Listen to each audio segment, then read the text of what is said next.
today's webinar will discuss the satellite industry's response to the COVID-19 pandemic. I'm pleased to introduce the panelists.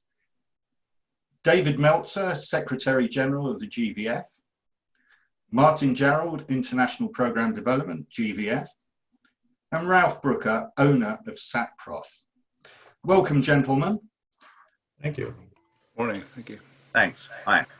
Now, let me start with you, David.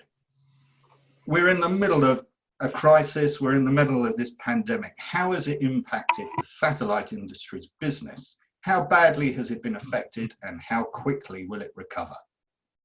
Well, the industry is certainly not unique. It's been impacted. To the extent of how much of an impact, I think to paraphrase the CEO of SES, one of our larger industry members, it's too early to tell. Certainly some sectors have been very significantly impacted. I'm thinking of aeronautical, in-flight connectivity, the cruise line industry, and to a lesser extent, sporting events, special events, what in the industry we called occasional use TV.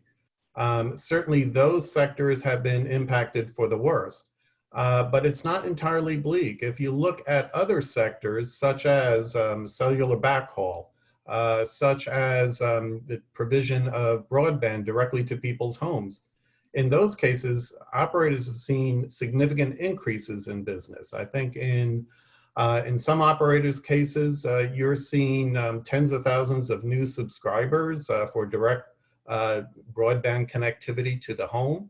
And that's clearly a function of the increased work from home requirements.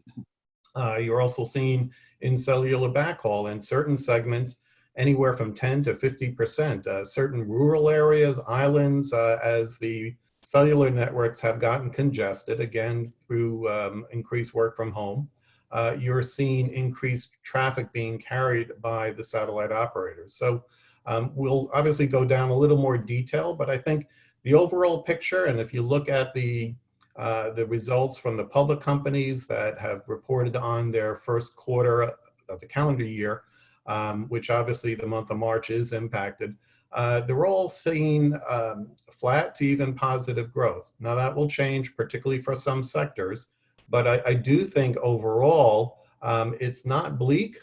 There are sectors, certainly verticals, that have been more impacted than others, but there are other sectors where it's been, in fact, growth.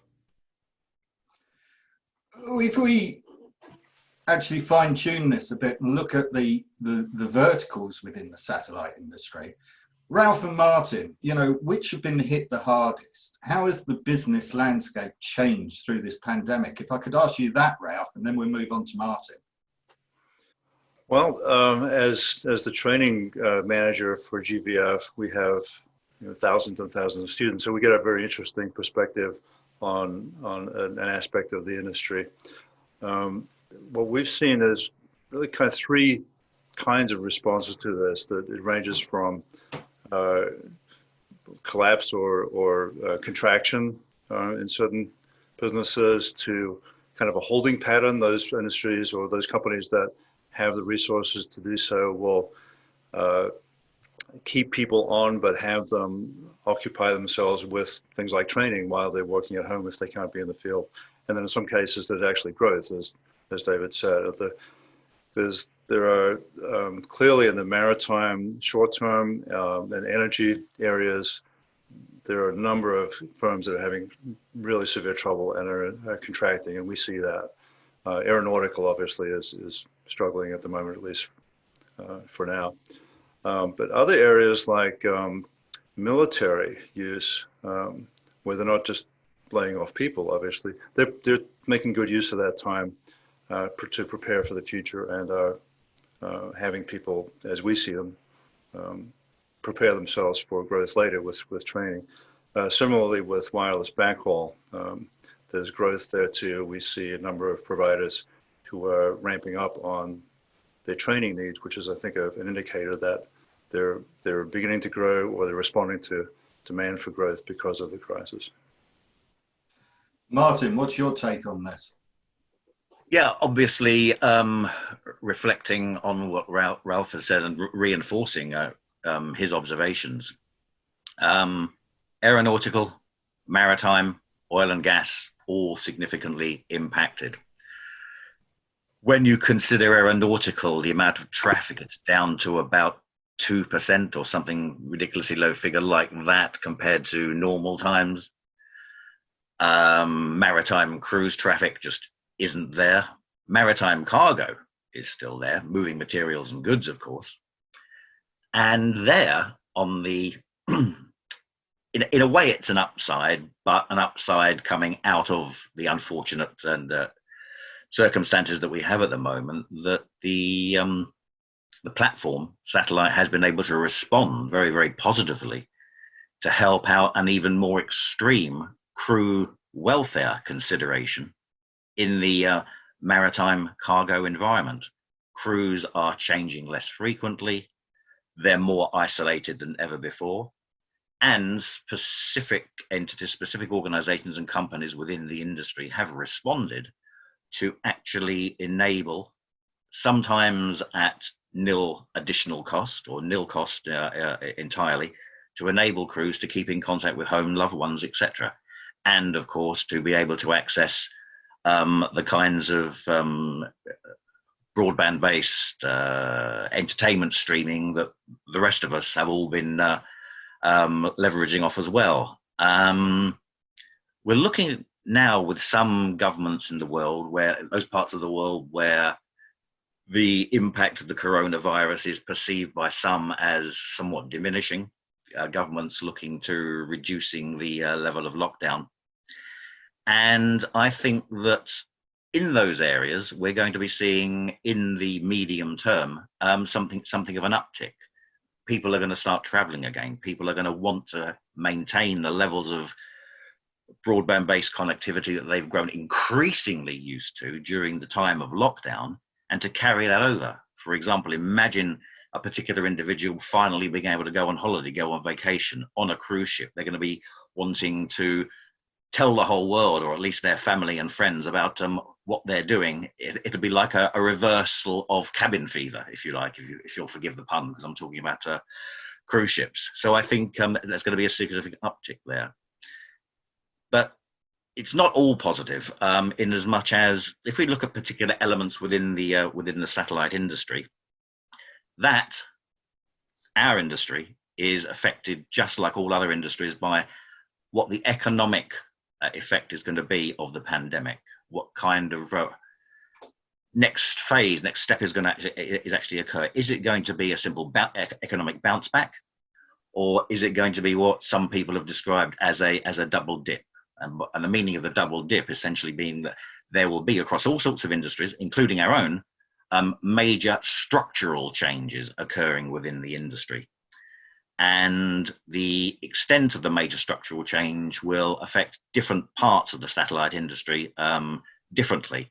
And I think the ones that are going to be sort of most severely impacted, and this comes back to the theme that was established earlier on regarding satellite and the world of mobile, that could well be impacted if the economic, the new economic considerations, the new economic circumstance is that of a double dip requiring major structural change.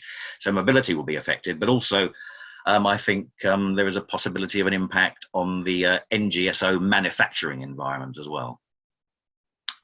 Okay, well, yeah, taking you up on, there are struggles. We've had 3 high-profile Chapter 11s in the last few weeks: Intelsat, OneWeb, and Speedcast. To what extent have those been triggered by the pandemic, or is this crisis masking an already fragile industry? If you could answer that, Ralph, please. Sure. And those are firms that directly impacted us. We're kind of close to that. Intelsat, clearly their Chapter 11 was tightly involved with the C-band issue in the US and the FCC's reallocation and the aftermath of rearranging for that. More than likely the COVID crisis contributed to that, but in a little bit more indirect way. OneWeb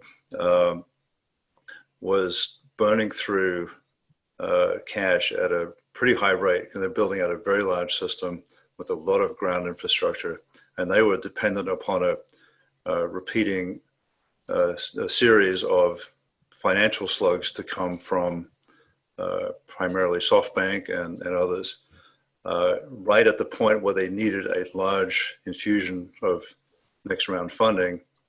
The COVID crisis hit and SoftBank retracted, and they had no alternative. Now, whether it was entirely due to COVID or this was an accumulation of other factors as well, but surely that was a straw that broke the camel's back. And I know it was a surprise, and it happened very fast at the end. So clearly that the pandemic had significant effect there. Speedcast, when they'd grown by acquisition and were in the process of integrating a large company out of a collection of medium and small companies. So they were struggling with integration issues and cost management as they worked through that. At the time the crisis hit, their two major customer bases, namely cruise ship services and energy services, both suddenly dropped. And that combination, which you could definitely say was triggered by the crisis, just put them over the edge and they couldn't proceed. Now, interesting enough, while we're talking about this, we've had a question come in from Alexander.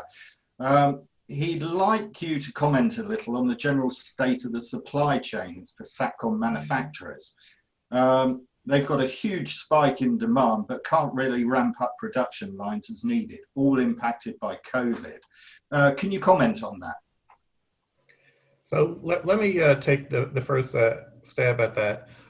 Certainly, there has been an impact on supply chain. We've seen Arianespace, which launches out of French Guiana. They've suspended launches because of the pandemic, and that has impacted, at least one operator has said that there will be a delay in launching one of their satellites. I know other portions of the supply chain, of course, have been impacted. Some of our industry members have actually taken steps to mitigate the impact. I'm thinking, for example, Lockheed Martin, a very large company, very active in the space sector. They are accelerating payments to their suppliers, I think close to $200 million, to keep those suppliers in business and continuing to produce the components and services that Lockheed Martin depends upon for their end customers. Other operators, I know Maxar has also seen an impact in its operations as it produces or manufactures satellites. So I would say it's a mixed picture. Certainly there are impacts. Members of the industry are doing things to mitigate the impact, but there will be a medium term, at the very least, impact on certain operations such as manufacturing and launch, and various components on the ground segment probably are being impacted as well.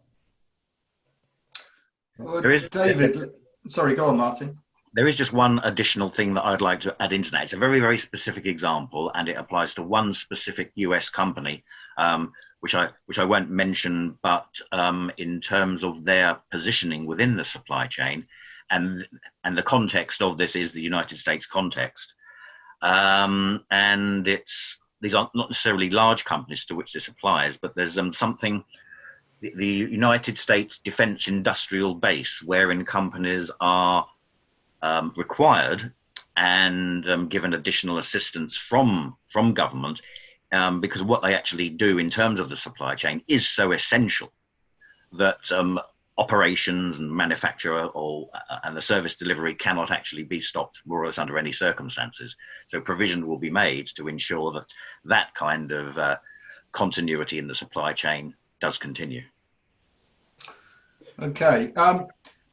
Before I move on, we've just had another question come in from Jean Cunningham. Ralph, you spoke about the reallocation by the FCC of C-band in the US and how Intelsat was affected. Her question is, did that reallocation affect Central and South America as well? Not directly to my knowledge, and I'm certainly not an expert. David may be able to speak better than I can on that. But the FCC ruling specifically covers the way that, and primarily impacts downlinks that provide primarily video services within the U.S., video distribution services, and shifting of and paying for local receiving stations like cable head-ends to shut off their C-band receive services and switch over to fiber instead.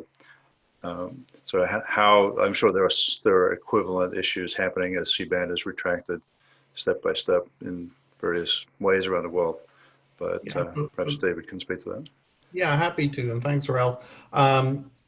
Yes, as Ralph said, the FCC order was limited to the United States. Other governments, administrations in the Americas region are examining whether or not to follow the lead, if you will, of the Federal Communications Commission here in the US. I think the position of the industry is very clear that the US market is very much unique. If you look at other markets where C-band is heavily utilized, not necessarily as much for broadcast as it is in the US, but for other services, the US model really does not work in terms of reallocating spectrum from C-band, from the satellites over to the mobile industry. So it's definitely going to be a country by country examination. Some countries may follow suit, but I think the majority of the countries will realize that the US situation is very much unique and it does not apply to their country. Now, before we move on to the discussion, we've got two more questions which I'd quite like to take because they relate to this topic. The first one is from Andrei Kirilovich. Now, he's asking, is there any delays or impact on the supply chain for ground segment? VSAT vendors, RF manufacturers impact both on production and logistics as borders are sometimes closed. Martin? There is obviously some evidence to that effect, yes. And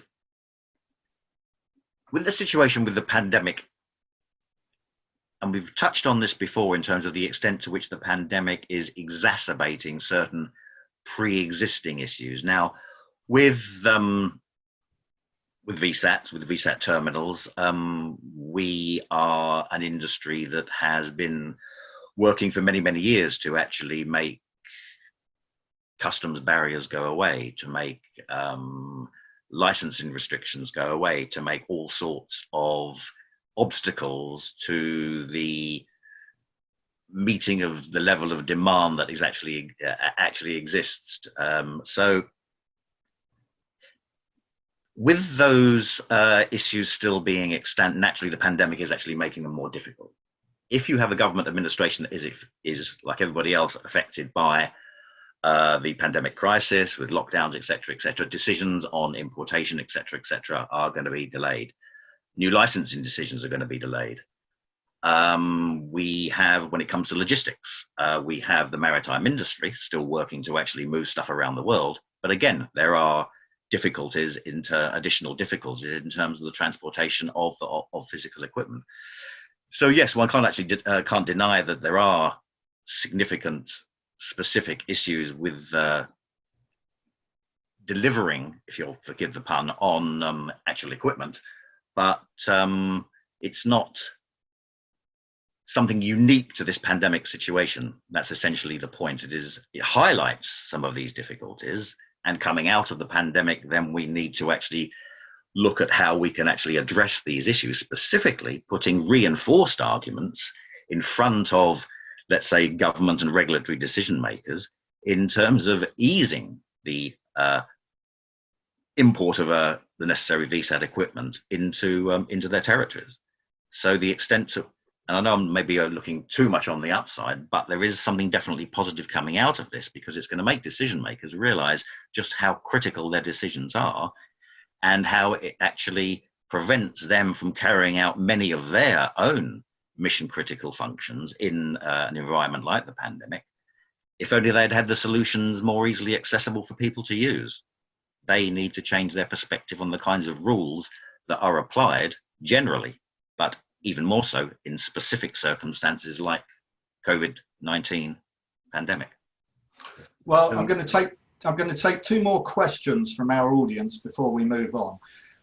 This one is from Miro. He's talking about the international flight restrictions across the world, and he's wondering how the satellite industry is leveraging on local content to address demand in African countries. Now, I don't know which, would you want to take that, Martin, or David, or Ralph? Which? Well, I could say, yeah, as far as local content or hardware goes, I'm not quite sure. I was going to say a moment ago that from our perspective, we do see that manufacturers of ground equipment are still continuing. They're modifying their production environment to reduce mutual exposure to workers in factories, so that slowed them down. But one of the main issues they're facing is they can't have people go to places where equipment needs to be installed. So there's a increased interest in training people who are already in the place the equipment is going to, whether that be the customer's own staff or NGOs at a location, to find a way to allow them to configure and install equipment that is shipped in, because shipping does through air freight and maritime does seem to be functioning.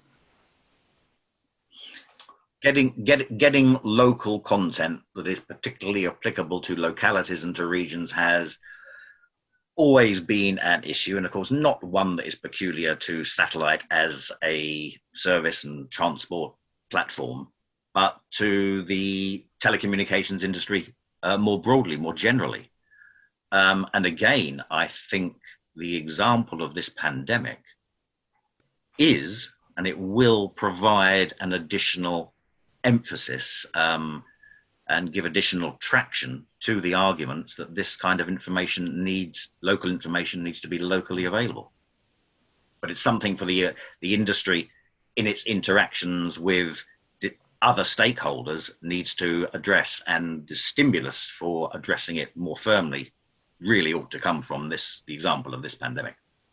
And if I may, just to conclude on the question, broadcast services obviously are something that satellite is particularly strong in delivering, and that includes local content. And you see in Africa in particular, satellites being utilized for broadcast and to broadcast local content.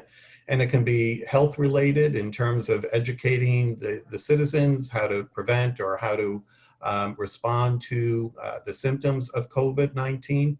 And you also see in Africa in particular, broadcast services are, use the word, stickier than perhaps in other regions of the world where you have over the top or broadband delivered by cable, for example, services. So in Africa in particular, local content being broadcast by satellite is very much an area of the business that is being positively impacted by the COVID-19 pandemic, as it's increasingly shown as being important to governments and their citizens. Well, the questions are coming in thick and fast, and I'm just going to ask one more before we move on. And that is, it's with regards to the cost of ground segment. Is the COVID situation impacted the cost? And is this just short term or medium term? I don't know whether you want to take that, David. It's all speculation on my part. And as Martin said, the pandemic is impacting various manufacturers, whether it be satellites or a ground segment. And wherever you see shortages, you often see prices increase. But I've seen, and I've talked to many in the industry, I've reviewed a lot of materials being produced by the industry. I've not seen anything specific to shortages in ground segment, but again, it would not surprise me. The other issue is, even if there is supply, the pandemic certainly is impacting importation. As many countries have said, when the products are imported into their country, they must be quarantined for 10 or 14 days. And so speed of delivery of ground segment is certainly going to be impacted in some countries. And we've seen that in one case that I'm familiar with, in fact, following a cyclone that struck in the South Pacific, in particular Vanuatu and Samoa, where equipment necessarily had to be maintained in customs, communications equipment. Now, in that case, fortunately, there was already satellite terminals, and I'm thinking of the satellite operator Pacific. They had terminals already in those countries, Vanuatu in particular, and telecommunications were able to be quickly restored, relying on those small terminals that were already in country, while replacement telecommunications equipment necessarily had to be quarantined at customs. Well, I'm going to stick with you, David, as we move on. What business lessons, if any, has the satellite industry learned from the crisis we find ourselves in? I think the industry, like frankly all industries, has learned that diversification of your services is very important and helpful in, if not immunizing, to borrow a phrase, but at least mitigating the impacts of a pandemic. So for those companies within the industry that have a strong cellular backhaul, a strong broadcast, a strong direct-to-consumer broadband, they will be protected to a large degree from the impacts that they may see in other lines of service, such as in-flight connectivity, such as cruise lines, such as occasional use TV. Just for a minute to focus on in-flight connectivity, Aero, and I know we had a lot of discussion about that. There was a study released, I think within the last week, by Northern Sky Research, and the headlines there is that they, and again, this is a forecast by a consultant, they forecast I think it was a 38% decline in revenue 2019 to 2020 as a result of the pandemic. But what's really interesting is they similarly predict a 18 to 24 month period to rebound. And as they look forward to the 10-year period of 2019 to 2020, they're seeing an annual growth rate, a cumulative annual growth rate of very close to 10%.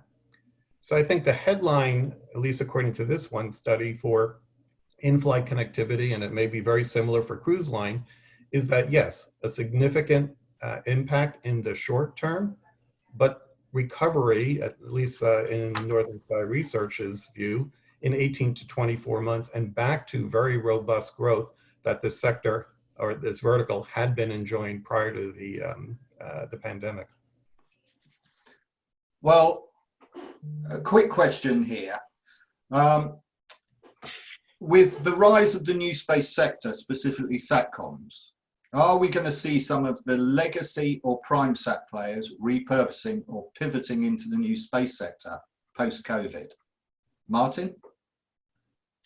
I think the short answer to that is a yes.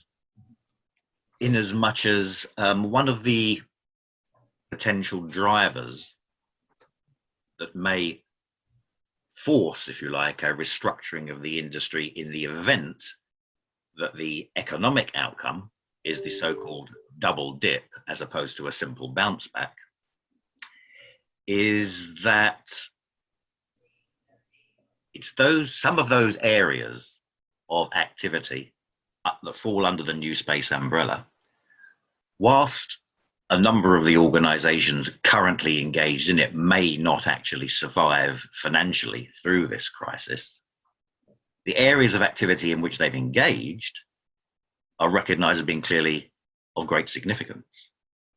This also interrelates with what I like to think of, and others have said, is a pre-existing emergence of a blurring of the line between SATCOMs and other space applications, particularly Earth observation. There have been lots of examples that have come out in the course of the pandemic over the last several months of Earth observation based applications having direct importance in terms of alleviating and addressing certain facets of the lockdown period, of the social distancing period. For example, applications that are live monitoring the movements of people, and those applications then feed into their own personal devices to advise them, hey, look, here's a picture of the area you're moving towards. It could be for shopping.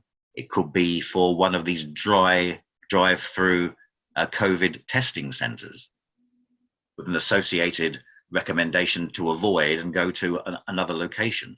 So it's live, real-time downloads of information using Earth observation satellites. But of course, not Earth observation satellites, the legacy versions of it, the new space areas of it, where we actually have dedicated specific applications and satellites are devoted to looking at particular areas to address predefined applications. And there is a flexibility within these new space EO systems to actually address those kinds of things, i.e. going beyond weather, going beyond just land use, actually applications that are devoted dynamically to people's movements around their locale. So that's just one example of the extent to which new space type of activity is really going to be drawn into what may be described as legacy space. Okay. Well, I'm going to move us slightly away from the business model now, and we're going to look a little bit more at what satellite can actually do. And the question is, Martin, we're in a humanitarian crisis, restricted travel movements. This is affecting the ability of some relief organizations to go about their work. In what particular ways has the industry responded to the pandemic? Yeah.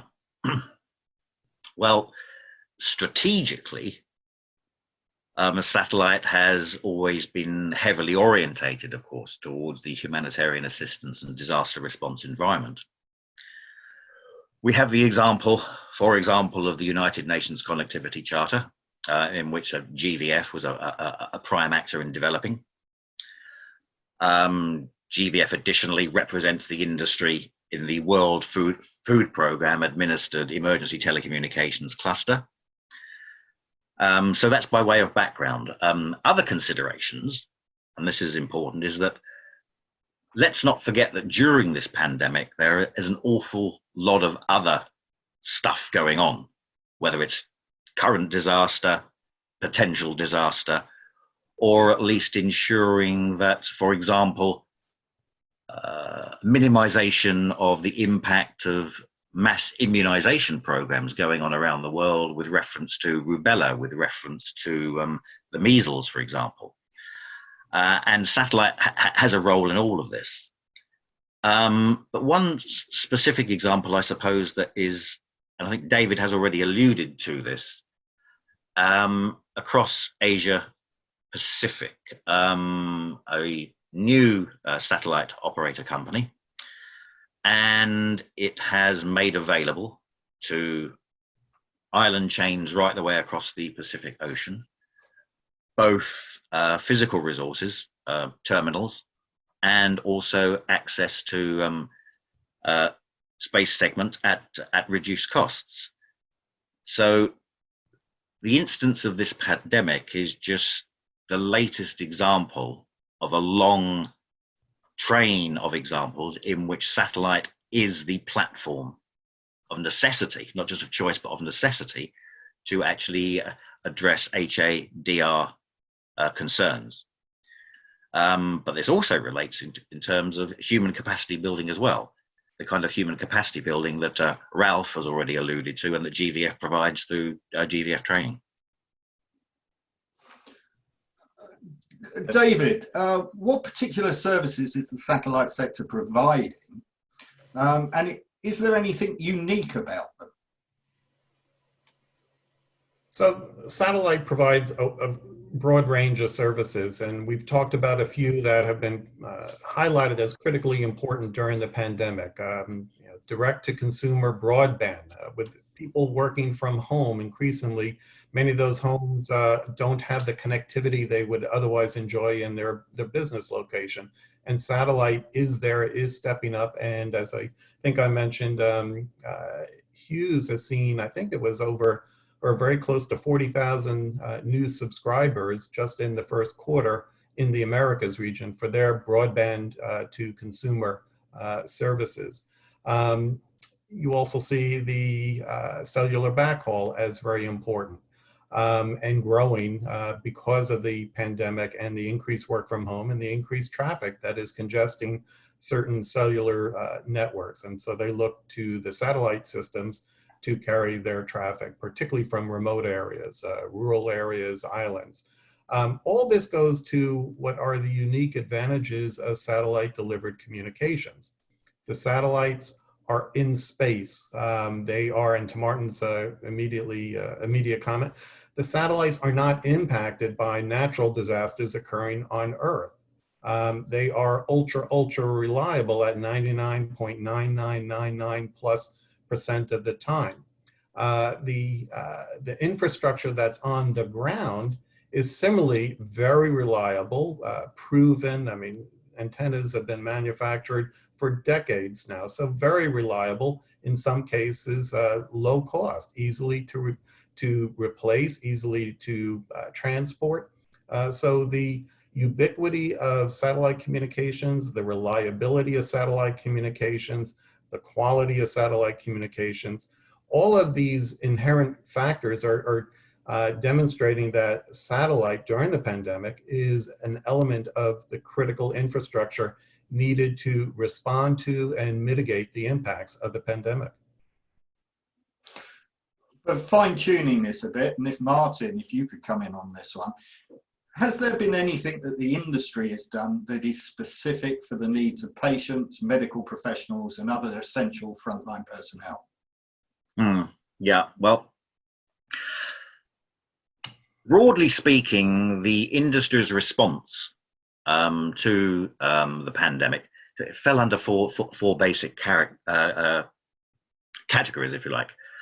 There was employee safety and security, strategic business stability, customer service continuity, and supply chain maintenance. Now, we've already touched on one or two of those, but I'm bringing a slightly different angle to one of those in terms of customer service continuity. And by that, I mean the nature of the clientele for the industry has actually changed as a result of the pandemic, because industry has actually successfully reorientated its resources to deal with key, specific, on-the-ground issues. So let's take the example of a manufacturing company using 3D printers as part of their manufacturing processes, using those 3D printers to actually produce PPE equipment. The SatMed platform, for example, based out of Luxembourg, has been enhanced to deliver essential diagnostic and treatment tools to inform medics in parts of the world that perhaps are working within the context of rather more fragile health service situations.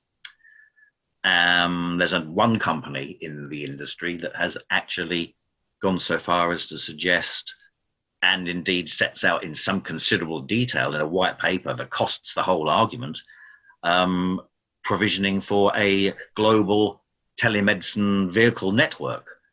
And that's a specific example of something that I think would very usefully be addressed from the point of view of this pandemic, of course, not only affecting the developed world, the richer economies, those that have been the more earlier infected, but also now affecting increasingly. There's in the news examples of the effects in the developing world.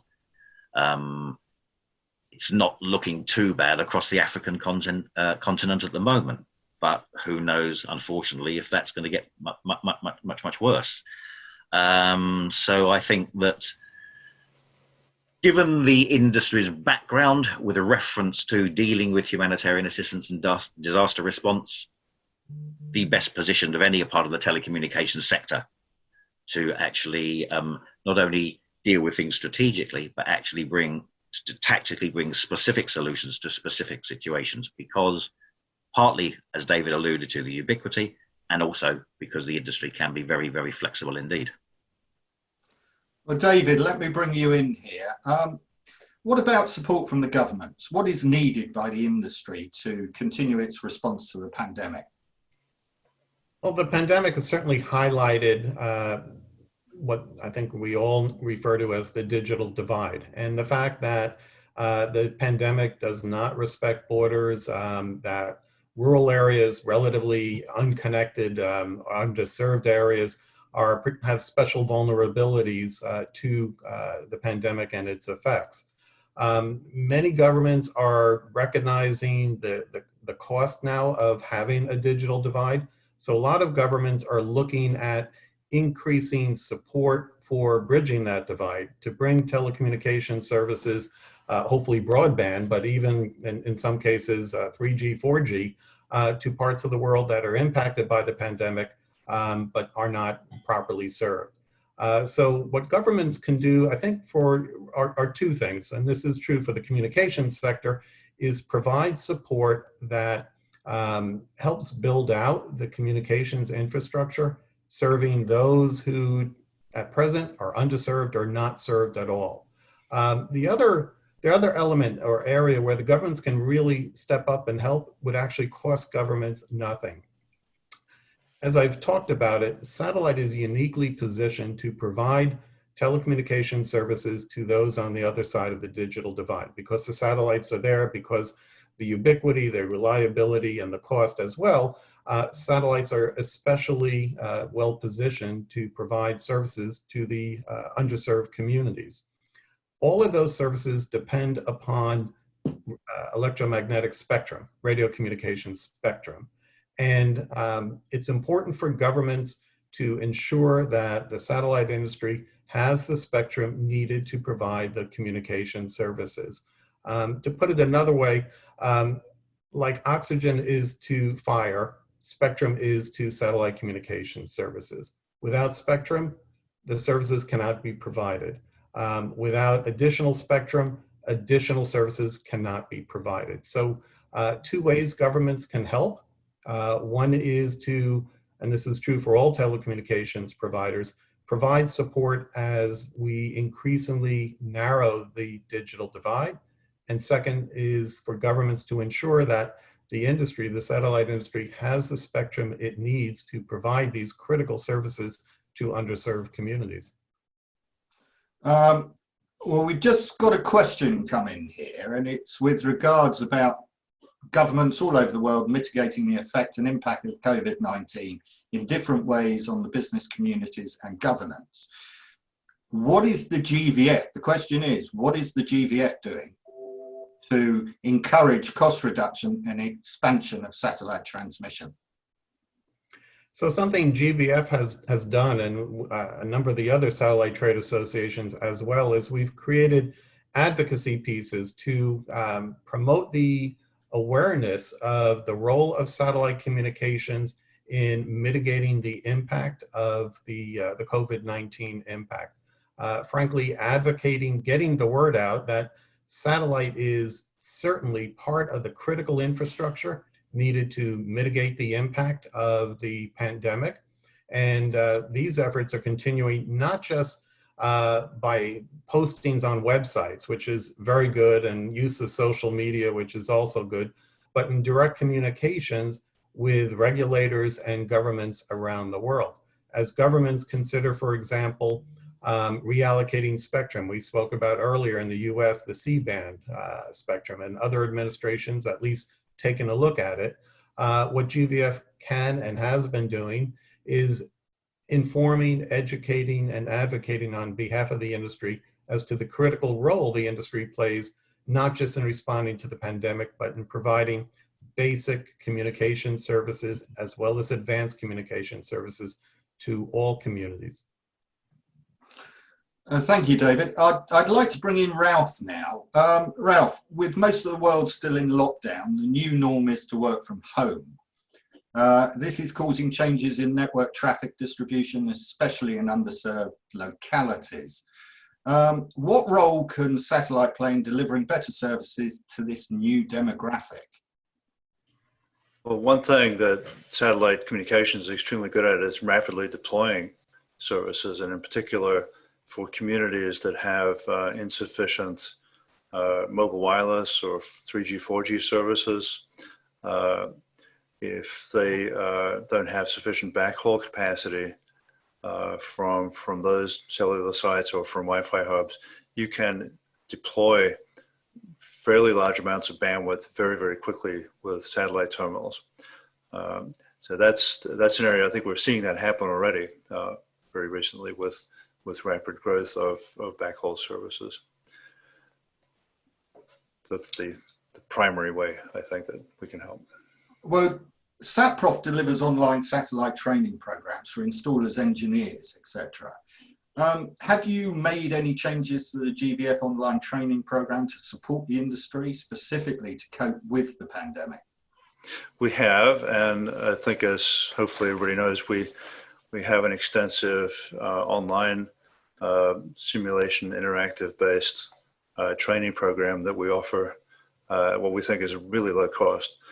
So that's continuing, but what we've added to support the industry at this time is deferred payments. So if you are impacted by the crisis, you can defer your tuition cost, which is already pretty low anyway, but you can defer that by 3 months to allow you as an individual or as a company managing staff to take advantage of the time that might be downtime to get people trained without having to worry about cost of that training until we hope that things recover in a few months and we'll be back on track. Also, just to add, we didn't do this specifically for the COVID crisis, but we've added a couple of certification paths which make it possible to get a type of GVF field technician and field engineer certification without traveling to a hands-on skills test. These don't replace our existing certifications where you normally do an on-site final test to get certified, but it's kind of a supplement alternative path. And we are confident that the technical simulators that we have in the online training are tough enough that if you can complete this series of courses and the exam, including skills assessment with simulators, you earn a certification from GVF for doing that. We happened to roll those out right before the COVID crisis came, and I think they're proving to be pretty useful now that people have a lot of trouble traveling to places where they would normally have gone to do a skills test, which they can still do later as a follow-up, but this gets them started, and they can actually get a well-respected GVF certification from home in field engineering and field technician areas. Let me bring you in, David. Do you think the pandemic will change the industry's views on how to conduct business in the future? Will the new norm be online meetings rather than face-to-face? I don't think it will necessarily be the norm. I do think the increased work from home, the increased use of video platforms such as the one we're using today has indicated or has demonstrated that more digital meetings can occur. And I suspect long-term trend is we will see more digital meetings such as this one. Will it replace face-to-face meetings, whether it be conferences or just a small meeting? Absolutely not. But I do see having a long-term influence on how business is conducted, but certainly not replacing face-to-face meetings and even conferences. I think will come back. It just will be perhaps on a smaller scale. And I think that extends to cover the issue of exhibitions as well. There may be fewer of them. They may be smaller in scale. companies may send smaller contingents. But these events will continue to occur, because I think when it actually comes to preparation for putting a signature on a dotted line to make a major purchase, then both seller and buyer still will place a great deal of importance on the face-to-face, on the importance of a handshake, and indeed on the importance of sometimes actually physically seeing that, in the case of equipment, that which is actually being purchased. Right, I've got two questions come in. I'm going to direct them both at you, Ralph. The first question is from Alexander, and he's saying that here in Brazil, for example, companies are struggling to find qualified engineers within the field. And this is slowing down company expansion. What are the solutions? And we have the second question from Miro, which is, how will the GVF address providing examiners remotely for students who need to go through the examination to apply for GVF certifications? Okay, well, on Alexander's first question, we're obviously continuing to provide the online certification training program, and we're gradually adding more and more courses to that. So provided that students can access some basic level of internet connection, they can get trained for that. And we have scholarship programs for a number of developing countries as well, and various kinds of discounts to help with the cost there. As far as the examiners, the context here is that to get a traditional GVF, we call SATCOM professional certification, which is intended for people in the field, they take online courses and then they complete a hands-on skills test according to a checklist of verified skills that they demonstrate with real hardware, and someone that we call an examiner who's qualified to assess those skills. We really haven't found a way to do that online. But what we've done instead, as I mentioned a moment ago, is to create a couple of alternative parallel certifications that make heavier use of the simulators online. And we've found, and certainly my own experience in giving these, as an examiner, giving these skills, that when people come to verify that they can correctly set up and install and accurately point an antenna without making interference, that they're saying, well, this is really just exactly what I did on the online training. I already know how to do this. I'm just doing it with a wrench in my hand instead of a mouse with my hand. So we're pretty confident that the simulators are a pretty close representation of the skills we do in the hands-on skills test anyway. So that's what I would recommend, is people to have a look at our new certifications called Field Tech and Field Engineer, which enable you to get a certification without having to travel to meet an examiner. Well, I think we've had a question come in, Ralph, from either one of your potential students or an existing student. Okay. Who's asking if he's not able to complete his course at the stipulated time as a result of the pandemic, what assistance are you offering? Well, we have the deferred payments. If we offer most courses through a subscription model, which is simply time-based, so you can do as many or as few as you want within that 1 year period. So if you're renewing your certification, we can certainly accept deferred payment for next year's subscription to help you keep going until things are a bit better. Fantastic.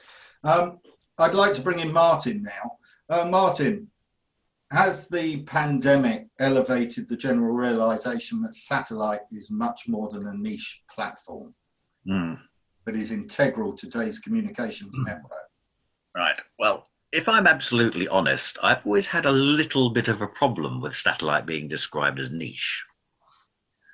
I'm not speaking to myself here, for myself here rather, but if you were to ask a soccer fan pretty much anywhere in the world, he or she would probably say, well, I consider satellite to be pretty important in terms of delivering the content that I'm after.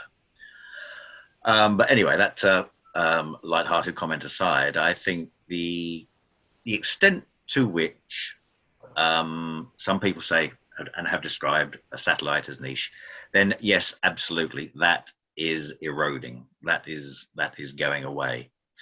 The beginnings of this were pre-COVID-19, I think, and but the nature of the pandemic has simply served to compound and magnify the recognition, the general realization that it is much more than a niche platform. It also partly interrelates with the importance that what might be grouped simply as SATCOMs in terms of the dissemination of geospatial information coming from Earth observation, given that the former divide between those two areas of technology is blurring, and they're increasingly coming together.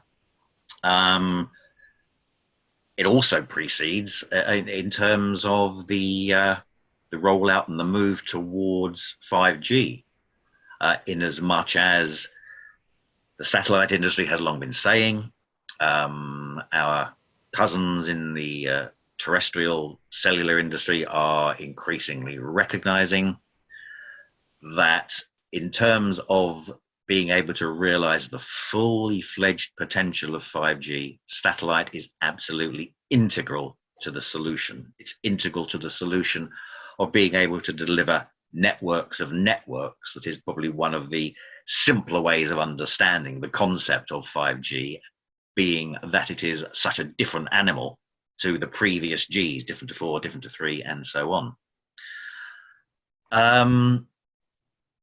There's one not exactly light-hearted point but I'd like to make here, but one that, because it's actually quite a disturbing phenomenon, but the extent to which satellite has perhaps become even more high-profiled in the general consciousness of the general population, and that's the dissemination through social media of this nonsense that 5G deployment is actually responsible for COVID-19.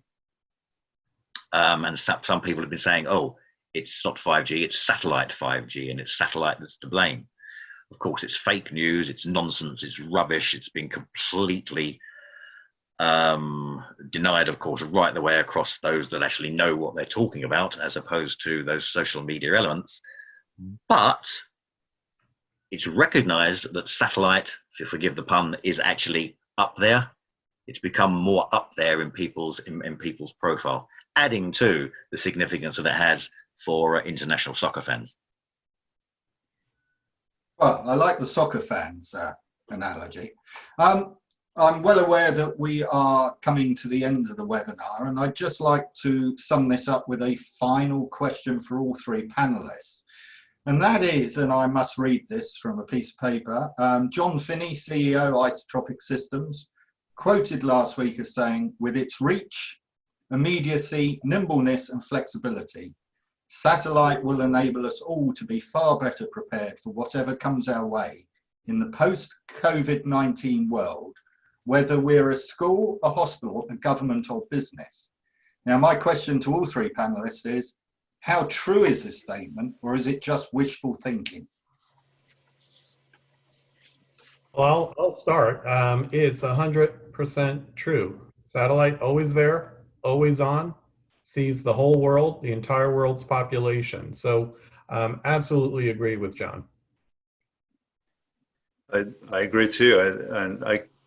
What comes to mind is the example of where I live, which is only a few kilometers from Washington, D.C. We cannot get fiber speed internet to our residences because the cost of implementing is so high that even in a relatively dense urban area, that financial barrier is not worth the potential revenue it'll take. Satellite can completely break that. And if we can get to, and we're gradually getting there, having internet bandwidth, broadband access available at costs that are similar to or better than terrestrial alternatives, there's enormous good that we can do, not just for rural communities, but even urban communities all over the world. I know John, he's spoken at a number of events at which I've chaired, and so I'm not just being nice, but he's absolutely right. Probably Well, the that shortest. was short and sweet. Yeah. Well, thank you very much. I'd just like to sum up a few things today for all of those people who have tuned in. I'd like to thank the panelists first for giving their views on quite a varied number of topics. There's some interesting things that came out of there. Satellite clearly provides a massive service that a lot of people really don't know about. And for last mile connection, there's nothing to compete with it. Yes, there are issues with the industry, but I think overall, once we come out of the COVID-19 crisis, we will have a realigned industry, which hopefully will be fit for future purpose. I'd like to thank everybody for tuning in today. Ralph, I'd just like to point out there's lots of questions coming in about your online training programs, and hopefully we will get around to those soon. So I'd like to thank everybody for joining us today, and I hope you've enjoyed it.